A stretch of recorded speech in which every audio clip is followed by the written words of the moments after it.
अमित, आप कह रहे हैं तो हम ज़रूर आपका अनुरोध पूरा करेंगे, लेकिन दिल से अ, वो बात, उसको याद करना बहुत सुखद अनुभव नहीं है। जी। और कई बार कई ऐसे मौके आते हैं जब लोग कहते हैं कि उसको नरेट किया जाए। वो उस वक़्त की बात दूसरी थी। अ, उस वक़्त आप नए-नए गए थे, लेकिन अब ख़ासा समय बीत चुका है, बहुत पानी बीत चुका है, गुज़र चुका है यमुना में भी और साबरमती में भी। और हमारा मानना है कि चीज़ों को भूलना चाहिए, आगे की तरफ देखना चाहिए और लाइफ़ मूव्स ऑन। लेकिन अगर आप कह रहे हैं तो थोड़ा-सा याद करते हैं। अ, ये शायद बात है 2002 की। बजट पेश होने वाला था, उससे 1 दिन पहले अचानक खबर आई कि वहाँ अहमदाबाद के पास अ, एक ट्रेन में कुछ लोगों को जला दिया गया है। और हमारी एडिटर होती थी सीमा चिश्ती, उस दिन मैं छुट्टी पर था, मेरा वीकली ऑफ था और शायद कोई अवेलेबल नहीं था ब्यूरो में इतनी शॉर्ट नोटिस पे जाने के लिए। और चूंकि मेरा वो वीकली ऑफ था, तो मुझसे कहा गया कि क्या हम अहमदाबाद जाके गोधरा जा सकते हैं उस इंसिडेंट को कवर करने के लिए। तो मैं तुरंत निकला अपने घर से और लेकिन मेरा दुर्भाग्य रहा कि एयरपोर्ट पहुंचते पहुंचते वहाँ पर अफ़गानिस्तान के राष्ट्रपति करज़ाई आए हुए थे, उनका मोटरकेड जा रहा था। उसकी वजह से वो रास्ता रोक दिया गया और जब तक मैं एयरपोर्ट पहुँचा वो फ़्लाइट उड़ चुकी थी। तो मैं उस दिन नहीं जा पाया जिस दिन ये घटना हुई। और हमें अगले दिन का टिकट मिला सुबह 5 बजे का और हम अहमदाबाद पहुँचे, वहाँ होटल में अपना सामान रखा।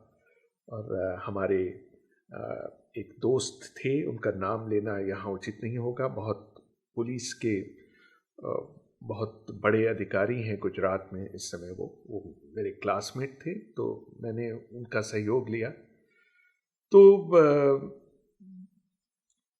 उन्होंने उनके सहयोग की वजह से एक कार हमें मिली और ये तय हुआ कि तुरंत गोधरा के लिए निकला जाए। उस समय 9:30 बजे होंगे और ये ज़रूर उन्होंने वार्न किया हमें कि स्थिति अच्छी नहीं है, लेकिन आप हमारा रेफरेंस दे के जा सकते हैं, अगर कोई बीच में रोके तो आप मेरा नाम ले सकते हैं, तो आपको दिक्कत नहीं होनी चाहिए। बहरहाल हम शुरू हुए अहमदाबाद से और थोड़ी देर अहमदाबाद निकलते निकलते वातावरण ऐसा लगने लगा कि ख़राब है। लोगों की भीड़ दिखाई देने लगी और लोग नारे लगाते हुए दिखाई दिए। फिर भी इस तरह के अनुभव बहुत पहले हुए थे, तो हमने सोचा कि कोई बात नहीं है, आगे चलते हैं। लेकिन अहमदाबाद से थोड़ा बाहर निकले होंगे तो ये देखते हैं कि सामने सड़क पर एक जो मोटे मोटे लकड़ी के पट्टे होते हैं, उससे सड़क ब्लॉक की हुई थी। किसी तरह से उन लोगों को मनाते हुए हम लोग आगे निकले। लेकिन एक जगह, वो जगह मुझे याद नहीं आ रही है कौन सी वो जगह थी, लेकिन वहाँ पर एक बड़ा व्यवधान था और बिल्कुल सड़क उन्होंने ब्लॉक की हुई थी और बहुत सारे लोग, हूलिगन्स जिनको हम कहेंगे, ऑरेंज बंधना अपने सर पर बांधे हुए, नारे लगाते हुए वो हर कार को रोक रहे थे और उनसे पूछ रहे थे उनका नाम। और अगर वो संतुष्ट नहीं होते थे तो उनसे अपना आइडेंटिटी कार्ड दिखाने के लिए या आइडेंटिफिकेशन दिखाने के लिए कहा जाता था। तो ये जब मैंने देखा तो मैं बहुत विचलित हुआ। मैंने कहा कि ये तो मुश्किल हो जाएगी, अगर हमने अपना सही नाम बताया तो अ, दिक्कत आ सकती है। बहरहाल जब वो आए हमारे पास, हमारी कार में उन्होंने दरवाज़ा खोला और बहुत ही, जिसे कहते हैं, रूड ढंग से उन्होंने हमारा नाम पूछा। मुझे अंदाज़ा हो गया कि वो लोग बहुत पढ़े लिखे लोग नहीं हैं, थोड़े इलिटरेट है उनकी तो मैंने बहुत ही बगैर कोई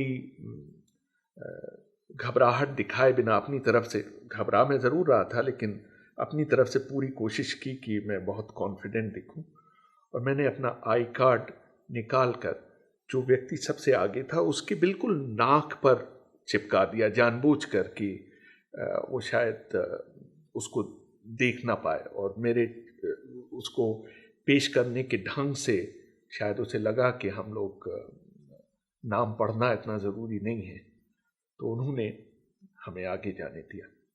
तो वो किसी तरह वहाँ से आगे होकर निकले, गोधरा पहुँचे। वहाँ पर हमने उस जगह पर गए जहाँ पर उस ट्रेन को जलाया गया था। एक भी आदमी बिल्कुल नहीं था वहाँ पे, कुछ सन्नाटा था, हम लोग कुछ भी कर सकते थे। पुलिस के 3 या 4 लोग खड़े हुए थे, और उस ज़माने में क्योंकि हम ऑनलाइन के लिए काम नहीं कर रहे थे, वेब के लिए काम नहीं कर रहे थे, इसलिए तस्वीर लेने का कोई सवाल ही नहीं होता था, और इंटरव्यू किसी से कर नहीं सकते थे क्योंकि वहाँ कोई मौजूद ही नहीं था। तो बहरहाल वो उसका जायज़ा लेके डिस्ट्रिक्ट मैजिस्ट्रेट से मिले। उन्होंने बड़ा आश्चर्य प्रकट किया कि आप इतनी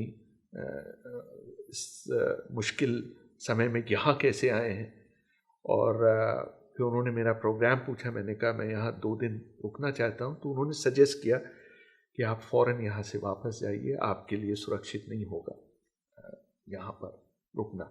और एक चीज़ और आपको और बता दें कि उस दिन पूरा गुजरात में बंद था, सारी दुकानें बंद थीं, कोई भी काम नहीं हो रहा था, सामान्य जनजीवन पूरी तरह से अस्त व्यस्त था।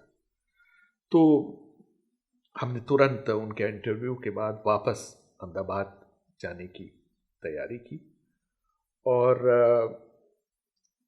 अहमदाबाद जब हम लोग चले गोधरा से थोड़ी दूर बाद, दोनों तरफ, सड़क के दोनों तरफ आग लगाए जाने के निशान और धुआं निकल रहा था, लोग बदहवास भाग रहे थे। तो अभी मुश्किल से 10 या 12 किलोमीटर चले होंगे कि हमारी कार का टायर पंक्चर हो गया, और ये इत्तेफाक की बात थी कि हमारे ड्राइवर के पास स्टेपनी नहीं थी, और कोई चारा नहीं था सिवाय इसके कि उस कार को उसको रिपेयर कराया जाए और तब आगे बढ़ा जाए। तो ड्राइवर ने मुझको खड़ा किया और वो पहिया कार का निकाल कर वो उसका पंक्चर बनवाने चला गया, क्योंकि आसपास लोग थे ही नहीं, सारी दुकानें बंद थी। किसी तरह उसने एक स्कूटर वाले को रोका और उसके साथ, तो उस वक्त कार में मैं अकेला था, और तभी मैंने पीछे से देखा कि करीब 50 लोगों का एक झुंड चला आ रहा है, और वो मेरी कार की तरफ बढ़ रहे हैं। तो जाहिर था, हमने अंदाज़ा लगाया कि वो नाम पूछेंगे, और अगर हम अपना सही नाम बताएंगे तो उसमें मुश्किल हो सकती है, और जितने भी आइडेंटिफिकेशन की चीज़ें थीं वो हमने धीरे धीरे, क्योंकि वक्त था, हमें ऐसा लग रहा था कि 5-10 मिनट उन्हें लगेंगे हमारे पास पहुंचने में, उसको हमने अपने कार के कारपेट में छपाया, हमारा आइडेंटिटी कार्ड और भी बहुत सी चीज़ें, क्रेडिट कार्ड जितने थे। एक चीज़ मैंने बस ऊपर सामने रखी, वो मेरी वाइफ का क्रेडिट कार्ड था जो 2 दिन पहले ही हमारे पते पर भेजा गया था, और उनका नाम था रितु राजपूत। तो उस कार्ड को मैंने अपने ऊपर सबसे ऊपर रखा, और जैसे ही थोड़ी देर में चारों तरफ से उन्होंने कार को घेर लिया, और इस बार कोई चांस नहीं था। उस बार तो हमने उनके मुंह पर आइडेंटिटी कार्ड दिखा दिया था, इस बार कोई चांस नहीं था। और पीछे 1-2 कारें और खड़ी हुई थी, और मैं देख रहा था कि वहाँ भी उन्होंने इस तरह की लोगों से पूछा, और शायद उनमें से कोई व्यक्ति मुसलमान रहा होगा, क्योंकि मैंने अपनी आँख सामने जो मिरर होता है शीशे से, उससे देखा कि उसको छुरे से मारने की कोशिश की जा रही है। और तब एकदम से लगा कि मामला बहुत ही गंभीर है।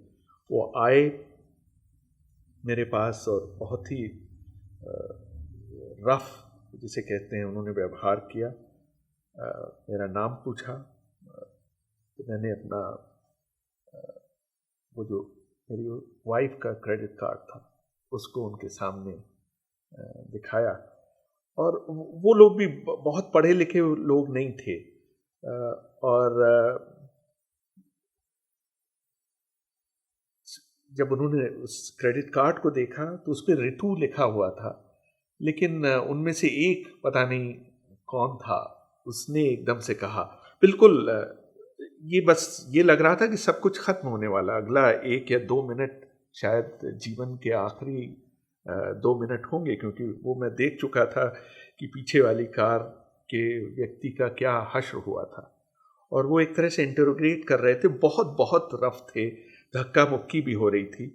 और मेरा टेप रिकॉर्डर ऑन था, वो उसको मैंने ऑन रखा था उस स्थिति में कि अगर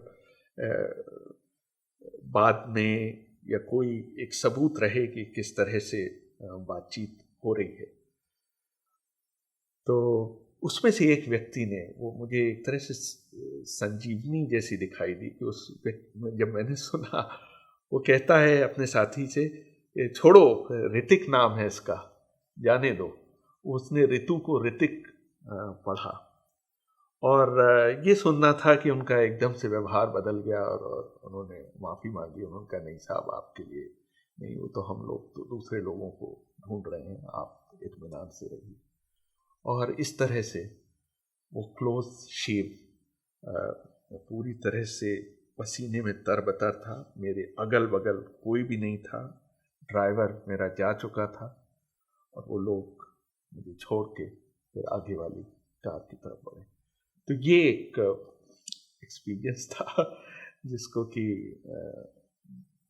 लेकिन इसके बावजूद मैं कहूँगा कि कोई दुनिया में बहुत आगे बढ़ी है। हमें ये सब चीज़ें भूलकर हमेशा पॉजिटिव अच्छी चीज़ों की तरफ ध्यान देना चाहिए। ये नहीं कि दिल में एक जगह कोई प्रेजुडिस, कोई चीज़ रखी हो। इस तरह की चीज़ें होती हैं दुनिया में, अच्छे लोग भी होते हैं और बुरे लोग भी होते हैं। इसको कभी भी दिल से हमेशा के लिए लगा कर नहीं रखना चाहिए। भारत में इस तरह के लोग हैं, लेकिन इनसे कहीं ज़्यादा ऐसे लोग हैं जिनकी सोच बहुत व्यापक है, जो जो जिनके मन में इस तरह की कोई भावना नहीं है, और इसीलिए शायद भारत प्रगति पर है।